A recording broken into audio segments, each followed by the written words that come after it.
In those first couple of years of the European war before America came in, the bomber always gets through. That was the big fear across government, especially in Britain, especially in America.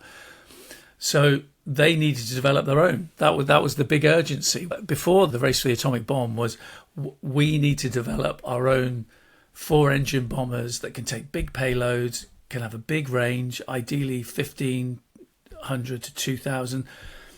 To, we get to the B-29, which is a 3,000 kilometre range there and back, that can hit the enemy behind the front line and take the war to them in order to defeat them.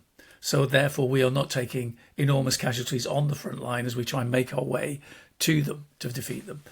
And that's the reason. I mean, some people would pick other weapons. Some people have argued it's the P-51 Mustang, long-range fighter bomber, which guaranteed a protective screen around bombers flying over Europe and then ultimately flying over Japan. But I would say in terms of dropping ordnance and crippling a country, it's got to be the B-29 because it was such a futuristic design and concept. On multiple levels, it's just an amazing project. It reinvigorates American industry smack bang in the areas of the Midwest of America that had suffered the most in the Great Depression, re-energizes the economy, guarantees the American military a strike force that's lethal.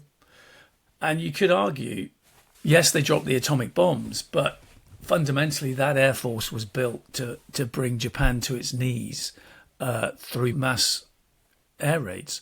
And it's only when high explosive didn't work because of various reasons, primarily to do with the jet stream that flies over Japan was just causing havoc with navigation and bomb aiming for the B-29s at high altitude.